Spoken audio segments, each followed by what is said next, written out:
Support for this show comes from LeadQuizzes. LeadQuizzes helps you easily set up high-converting quizzes to capture and qualify leads for your business. Visit leadquizzes.com/podcast to get a 14-day free trial today. The first day, I got an email from somebody I had just signed up for it. Right, like literally like somebody I knew really well. It's not working. Like I just set this up, it's not working. And like, so I'm like, oh, I just joined this company and like I quit like a ridiculously high paying job, left stock options behind, and like this product's not working. So I emailed like the product team. It was like late at night. They had it fixed in like 10 minutes.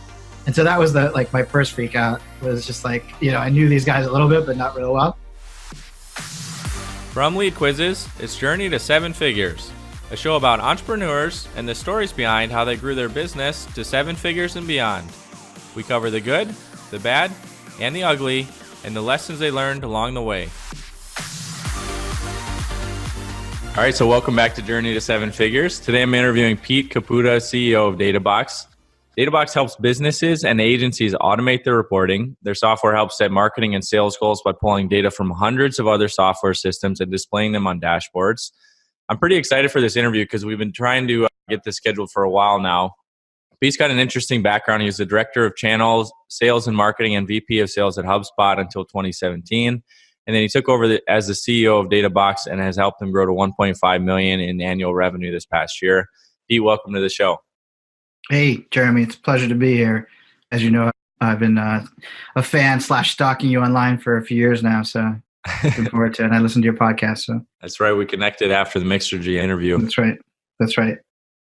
Cool. All right. So let's take it to the beginning of, I'd kind of like to talk a little bit at first about kind of a quick experience of what you did at HubSpot in terms of how that's going to impact what you've done with Databox. So can you just expand a little bit on what your role was there and kind of what you developed? Yeah. So I was a 15th employee at HubSpot, 4th in sales. Before that, I had ran a software business, but we were very small, bootstrapped, and we sold a lot of marketing services. So I had a background in marketing. I had hired a sales coach to learn how to sell, and that's what kind of led to the job at HubSpot. And I was there for 9 years total, and I joined in 2007. In 2009, I went to the exec team there and said, I think we should start a program where marketing agencies use HubSpot to deliver a whole set of services that they can package into a retainer. And if they do that, they'll sell HubSpot because they'll need software to execute on those services. And so got rejected a bunch of times, but I kind of kept working with marketing agents on the side. I didn't really have much to offer them at the time, but there were a few of them that were really interested and intrigued and were using the software and happy with it. And finally, the exec team kind of relented and said, all right, just do it. Just hit your quota. Don't distract anyone. And so a few months into it, I got pulled into an office by Halligan and saying, hey, I've been hearing a lot of negative stuff around here. And I'm like, I know. And I tell him what I heard. And he's like, and it's all about you.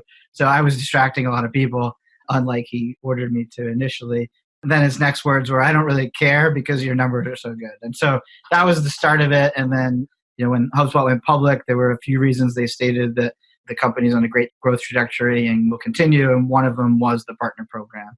So it came to be a really important thing, ultimately around, I think, 40% of revenue. I don't know what it is now. They don't report it. But when I left a few years ago, it was still 40%. So ended up being a pretty big deal for HubSpot. About 5,000 agencies have been in the program. Many of them took that model where they were going from projects and website and SEO projects and transitioned it into a retainer model where they were selling clients on the idea of paying them a few grand a month or more for ongoing services. And I'm friends with many of those people. They've gone from their dining room tables to managing 30, 40, 50, 60 people in their agency. So it's really worked for a lot of people. It hasn't worked for some, but it's worked for a lot of them. And I think the program we put together really helped them get there. So after a few years of building the program out, it ultimately became about 40% of HubSpot's revenue. So kind of worked out. We also helped a whole lot of agencies, a few thousand agencies in the program. Many of them I'm still friends with today. They've literally gone from their dining room tables to managing agencies with 30, 40, 50, 60 people in them and, creating great lives and livelihoods for themselves. So it's worked out in that we've both helped grow HubSpot's revenue as well as helped a lot of agencies grow their revenue more profitably as well. Awesome. Yeah, thanks for sharing. I bring that up because we're going to talk more about some of the agency strategies taken from what you developed at HubSpot and now brought to Databox. But before we get there, let's kind of talk about how you got involved with Databox. Yeah, so I was at HubSpot for 9 years and the company had grown really big. I felt like a lot of the learning and the hard stuff was figured out. And Brian would say the same thing. He would say these are the good times. But to me, I was bored and somewhat frustrated just because things were, pretty much set and there weren't going to be a lot of change. And I'm an entrepreneur at heart. So I was going to start my own thing. And I ended up meeting up with an investor, TJ Mahoney at Accomplice. And he said, you got to meet Devereen, who's the founder of Databox. And I said, I'm not looking for a job. I want to start my own thing. And I did it because I'm like, all right, I'll take the meeting. It was in the same building. It wasn't too hard. And so I ended up meeting up with him. I said the same thing. I started the same conversation the same way. I said, hey, I'm not looking for a job, but if I can help you out with something, I'll take a look and see what I can do. And so that's the way it started out. I started by using the product, giving him some feedback, and just was very impressed with their ability to adapt. And first of all, the product was amazing. And second, just their ability to take feedback and adapt.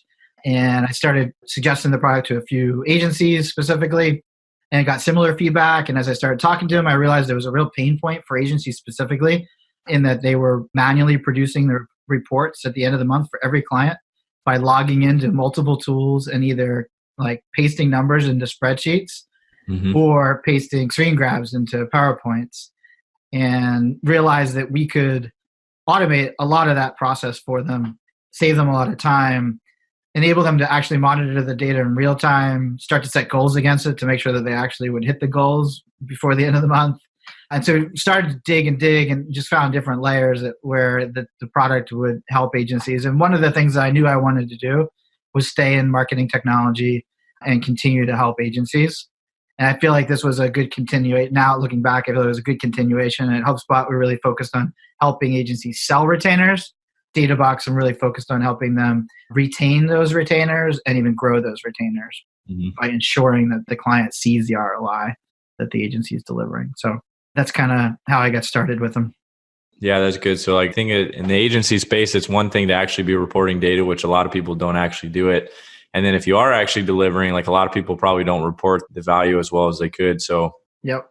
Yeah, that's good. So it looks like there's a 4-year gap between they founded Databox in 2013 and then you got involved in 2017. So how much of that were you involved in, and what was the state of Databox when you chose to? None of it. I started talking to them a few months before I ended up joining. So and no one of them, I had seen a press release before and thought it was interesting, but didn't really register until later that I actually knew them. They really hadn't made progress on the commercialization side.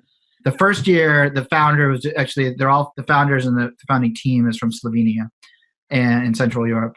And so they actually came to California with suitcases, found a place to stay, and tried to get themselves into an incubator. They ended up getting into Techstars in Boston. So a few of them moved back to Slovenia, and then a few of them moved to Boston. They shared a small apartment in Boston while they built the first version. And they were actually just, that core team was able to book $500,000 of revenue in in a year and a half through 5 enterprise clients. I don't know if you remember back then, but that was when everyone thought that mobile apps were going to make software, desktop and laptop apps obsolete. And so everybody was like, you got to buy the think about how to be mobile, think about how mobile. And so there was executives of big companies that bought into that and yeah, I want my stats mobile. So yeah, connect. And so they paid a lot of money to get their business stats on mobile.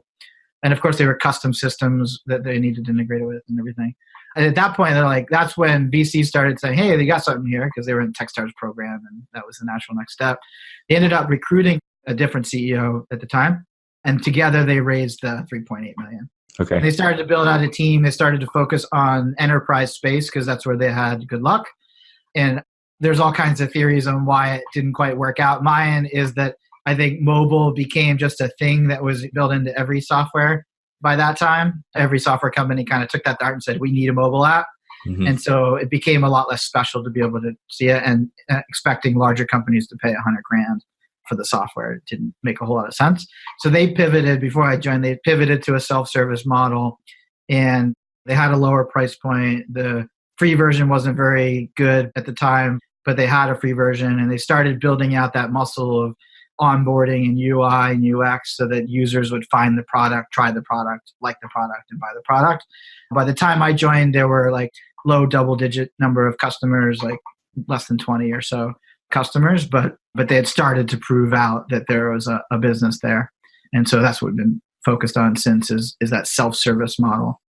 All right, so that's pretty good context. So let's talk about, you come in with this background of building this agency channel in HubSpot, and also HubSpot is one of, I guess, the inventors of an inbound methodology in content marketing. So you brought that over too with your experience there. So let's start first. Like, agencies has been a big role of growing Databox. So why don't we first start and talk about like the partner program that you guys built? What did you do there, and what's the impact been? Yeah, so still building it out. They raised money. There wasn't much money left when I joined. I did raise a little bit more, but we've been largely, I'd say, kind of bootstrapping, trying to get to the point where we're, our revenue matches our expenses, and we are there. We got there at the beginning of this year. So there's a whole lot more things that I'd like to be doing. But the first thing that I did is realize that agencies are being bombarded by software companies right now, and the product really needed to work for them. And so when an agency logs in, it's actually that once somebody signs up, like enters their email address and creates an account, the first question is, are you using this for your own business or for your agency and your client? Mm-hmm. And so everything from there is customized for the agency, mm-hmm. if they choose that. In there, they connect their own data, create templates for reports that they'd use across their clients. They can create client accounts on their own. They can populate those client accounts with reports that is standardized upon in their own account.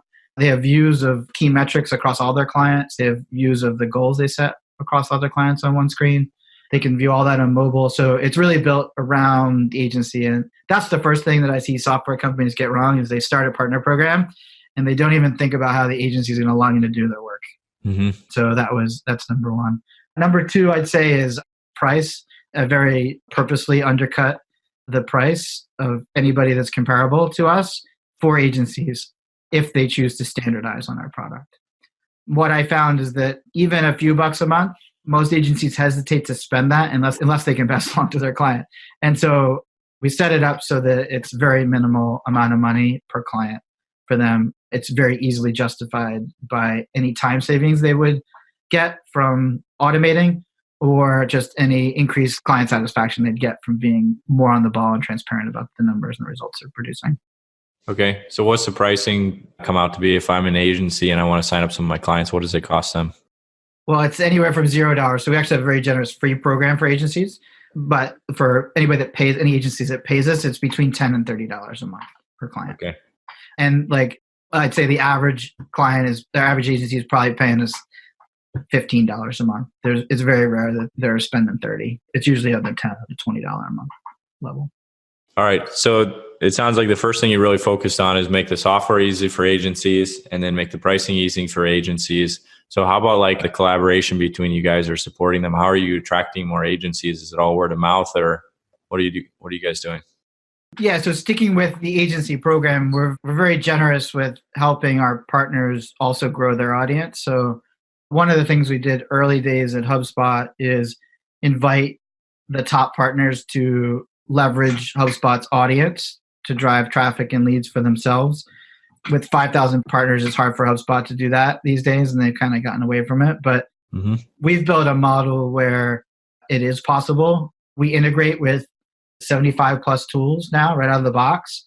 And so that gives us almost an infinite topics that we could cover on our blog. And so we do is we invite agencies to create offers that align with those topics or those integrations that we have.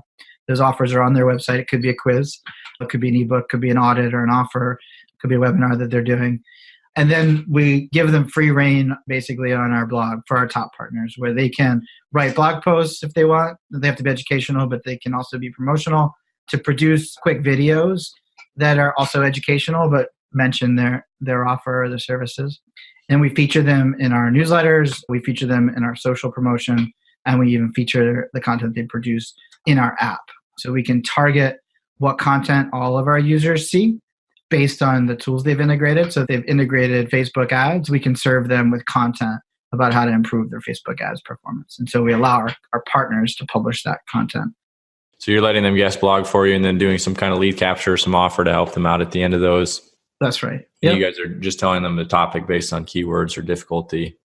Yeah, we're not as diligent in SEO as we probably should be. So it's more around so we have an integration with HubSpot and ActiveCampaign and SharpSpring. And so whatever marketing automation platform that agency uses, if they want to contribute to content or write content for us that talks about how to do something in one of those tools, as long as it's well written, we'll take it.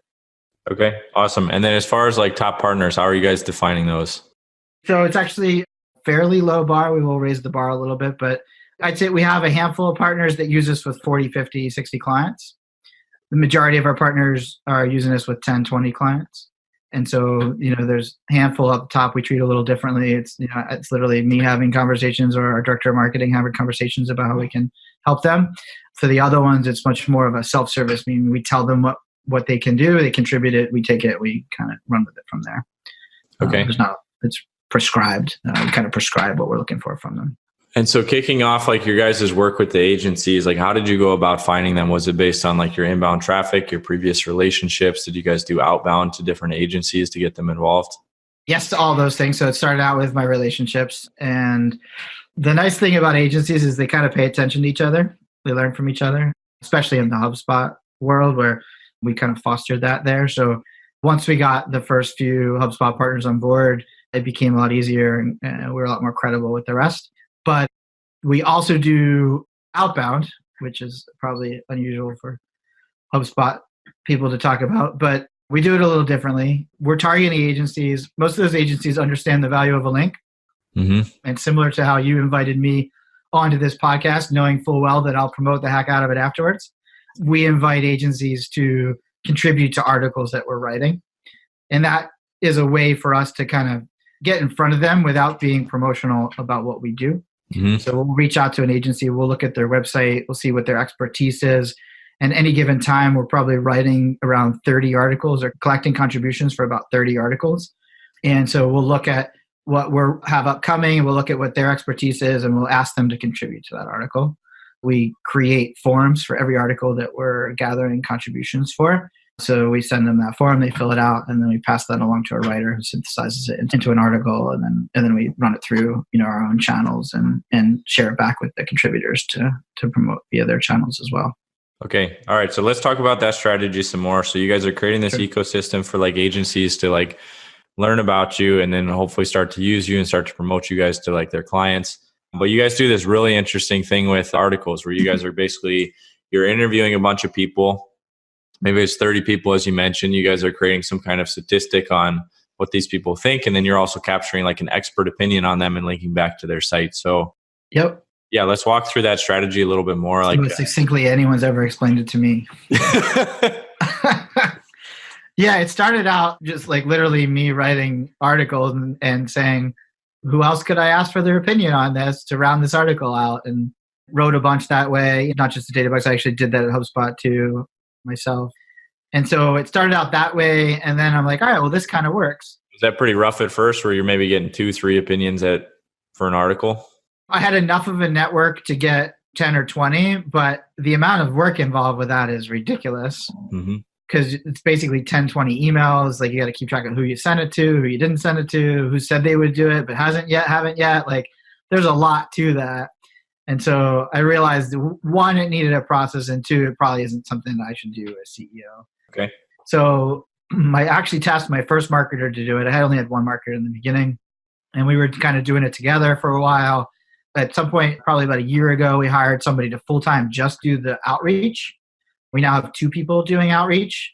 We also went away from writing the articles in-house to using external writers. We now have 4 writers that we can tap that have done a bunch of stuff for us.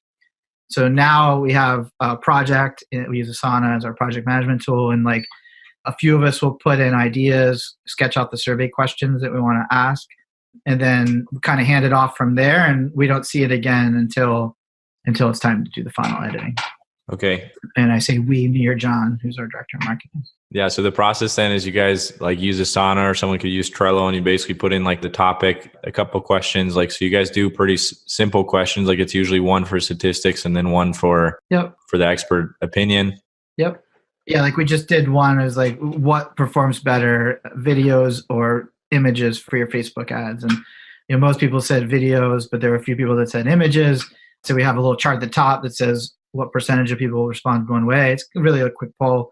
And then under that, we kind of took their arguments and structured them into an article with, with headers and segues and stuff like that. Okay. Which I mean is a good strategy anyways. I copied a strategy initially from HubSpot back in the day where they did a marketing statistics article and it just generated, it's one of their top like backlinked articles. And so I put a similar one up on our site and it just naturally has generated a ton of backlinks. So you guys are doing that with almost every single piece of article, which is creating unique statistics that any writer out there that's trying to create content needs to link to.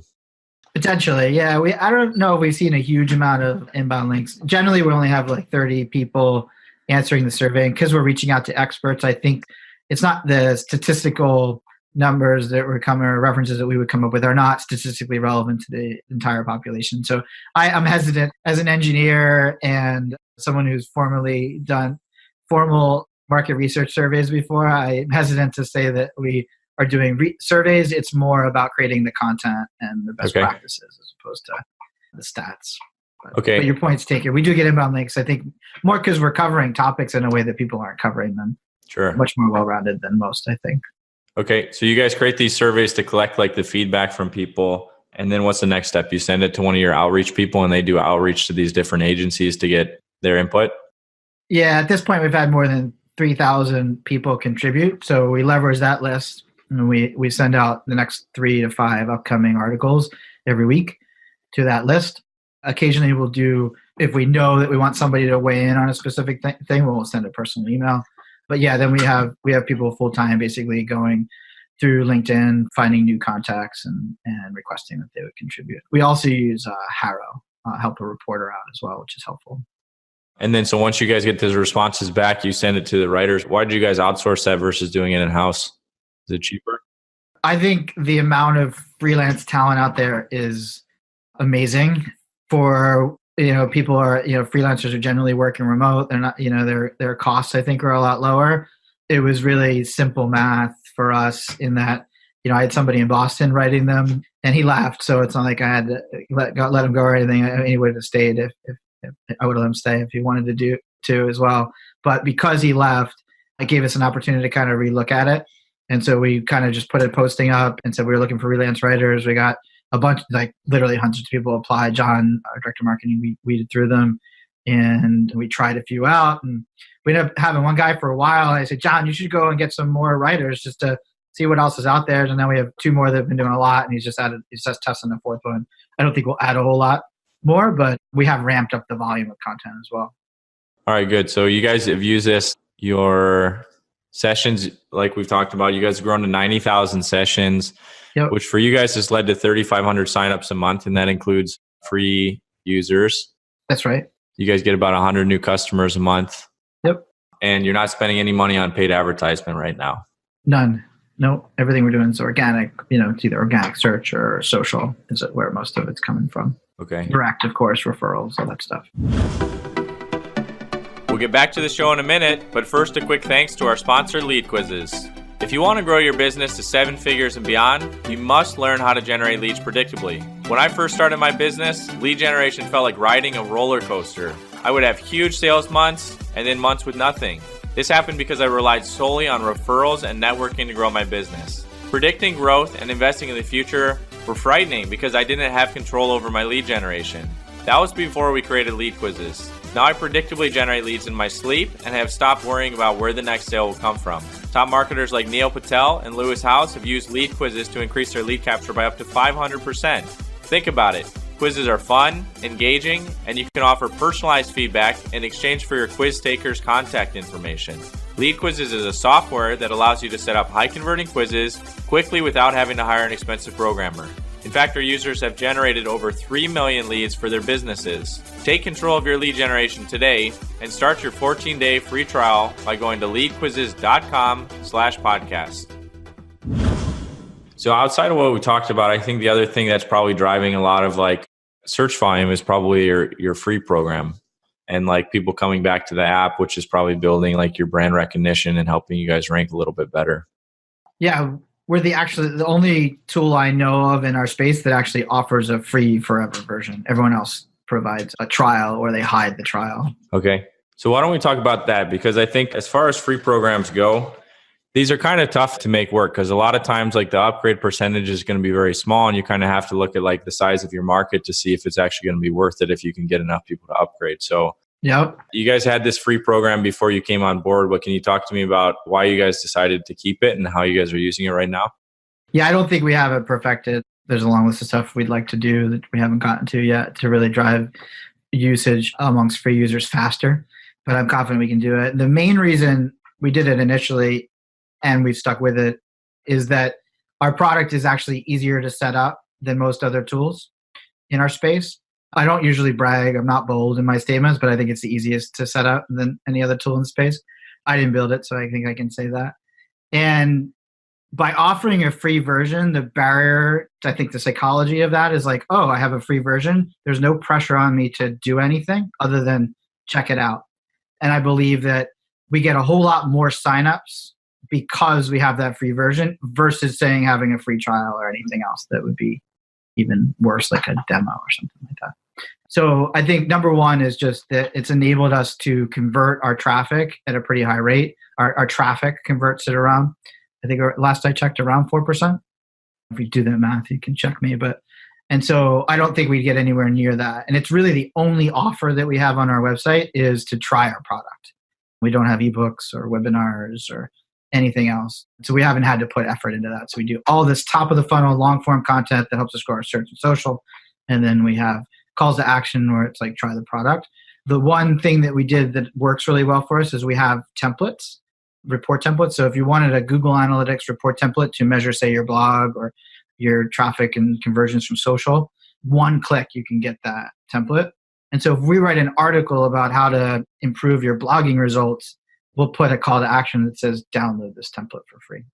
And so that's really enabled us to connect our content strategy with our conversion strategy, and given that it's a free thing, free forever, there's really no reason for someone not to try it if they're interested in it. Okay. So that's the main reason that we do it and stick with it. Now we do have about 6,000 monthly active users and a little over 1,000 paying customers. It also helps us, I think, on the sales side in that many people will come in and figure it out on their own and don't require any effort from us from a sales perspective, and they buy. So that, I think, like all of the cost of selling software is having salespeople. You could argue that it's marketing and sales, but like in most companies, especially if you're selling to the mid-market, you're spending 9 out of 10 of your dollars are on salespeople. And so by not having to have consultative salespeople, I'm reducing a significant cost. So I think it's a combination of the easy use, the free offer, the connection between our content and the product, and the fact that it's easy enough to set up on their own to see the value that makes freemium pretty an obvious choice for me. Okay. So I've used your guys' product before. I think probably even like a long time ago, like it's a good product, but the hardest thing is getting people to actually use it. The whole thing of, do they need an agency to set it up or can they set it up themselves? Mm-hmm. So the template is one thing you guys use to help improve adoption. Is there anything else that worked really well for you guys to get more users to actually use the software? Yep. And therefore get results? Yeah, one thing we implemented is templates. We implemented a system and we're actually about to roll out an improved version of this where you kind of just, all you do is you connect your Google Analytics and then we give you a screen where you can see all the metrics that you can track and you literally just click them all off and it creates the dashboard for you. So most BI tools or dashboarding tools, you'll have to like connect your API data or then like look at your data and it's going to look awful because it's just in like almost like a spreadsheet of all this crap that you have no idea what you're looking at. And then you have to figure out, all right, do I have to group this data or I have to transform this data or whatever? Whereas ours is literally just point click. So I think that was a huge improvement. The other thing we did is we launched account progress screen, we call it, where we give users a checklist of activities that they could or should do in the product, roughly based on who they are. We're in the process of personalizing that further, where we'll present them with options and choices and kind of walk them through a quiz in a way. Not really a quiz because we're not giving them an output, but more of a survey, I guess. And then the output of that is a more personalized list of things they could do, such as like implement this dashboard to track your social if they told us that social was important. Or, if they're doing call tracking, like implement this integration and set a goal for how many calls you want inbound from your website. Okay. Those all sound great, Pete. How do you come up with like some of the ideas? Are you talking to people? Are you surveying them? Are you looking at like customer data of usage in the app? Like, how are you figuring out which of these things will help improve adoption? So we use Mixpanel for a lot of stuff. That allows us to track cohorts.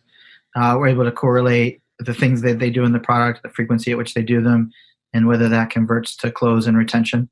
So that's one thing we do a lot on. We also track, I forget the name of the tool, I don't use it, but the product team uses a tool that records every session visually so that they can actually rewind it and watch what the user did, where their mouse went, where their cursor went. So they do a lot of that. We run experiments. So like we'll try introducing a new screen in the onboarding thing and see, did that improve activation, which to us is like they connected a data source. Does it improve close? We don't usually correlate those to retention because it takes too long to make a judgment on whether it works, but we're doing experiments there. We have a support team. We use a tool called Help Scout to manage tickets. When we receive tickets, we sometimes need engineers to actually help. That'll get escalated to them, get automatically piped into Asana with an urgency rating. We notice things that are recurring as well. So if we see things that are recurring, that'll get escalated for the product team, whether it's, it could be a bug, of course, and we'll jump on those like literally, the team will jump on those at midnight if needed. But more often than not, it's a confusing thing or a request for something. We get a lot of requests for data sources, and we get a lot of requests to pull more metrics than our current integrations pull from the same data sources. So we're constantly adding those, both new integrations as well as new metrics from the integrations we have already built.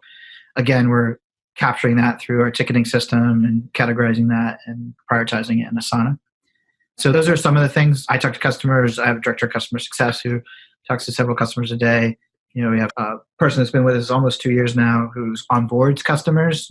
We offer a free complimentary kickoff to every new agency that signs up. If a new prospect requests a call, and they're reasonable about it, we'll jump on a call with them to help them with stuff. And then we do have paid onboarding plans that we make available to agencies that will hold their hand a lot more and actually do setup for them if they want us to. Awesome. We're running a little bit short on time, so let's go through just some quick questions, Pete. Yeah. You joined a little bit after they started, but did you ever experience a time when you felt like Databox was going to fail?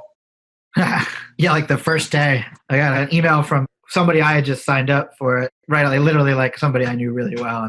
It's not working. I just set this up. It's not working. And so I'm like, oh, what did I just do? I just joined this company and I quit a ridiculously high paying job, left stock options behind, and this product's not working. So I emailed the product team. It was late at night. They had it fixed in 10 minutes.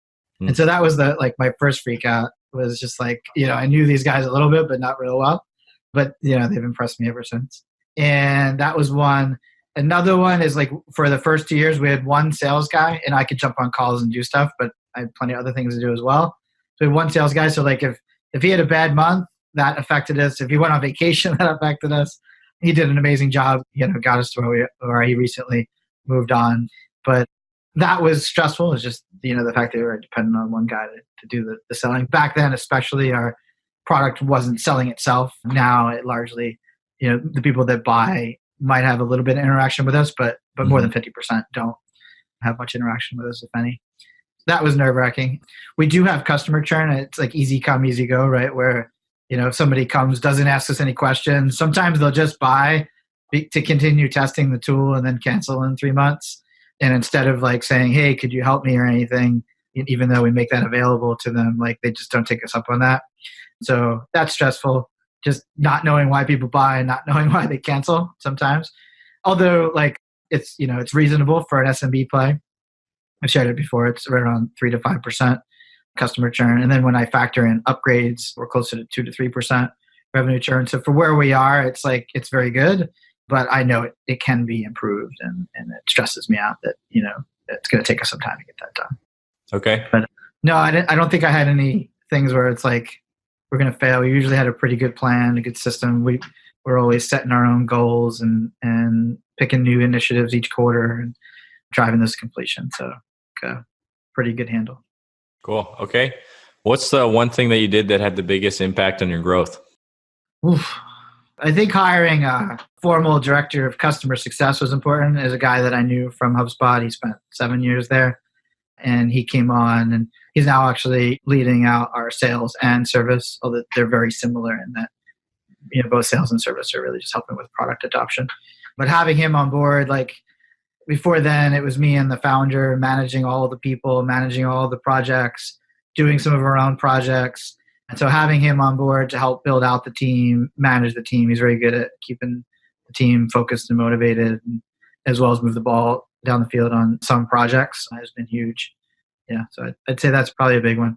Underselling everybody else on the team, like the core product team. We have 4 amazing leaders there, including the founder, that had a huge impact. But yeah, I think it comes down to the people for sure.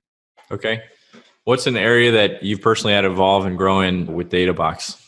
You probably personally know this, but I'm passionate about the marketing. I look at marketing combined with a freemium product, and it's like, to me, it just feels like a cash register because, especially with organic content marketing, like once you figure something out, it produces returns for you for a long time with very little care and feeding.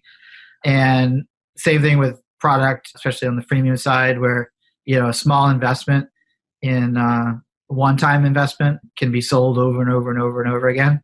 So that's where my head's at. I spent a lot of time on pricing and packaging to align us around that.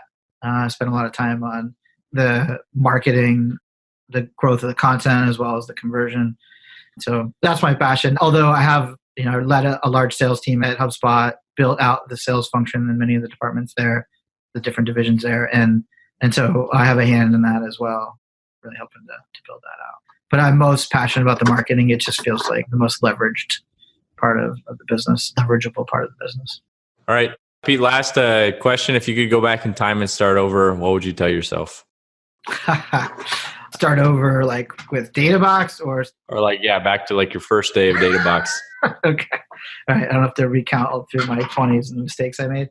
So if I could do it all over again at Databox, I probably would have invested more in the product team earlier.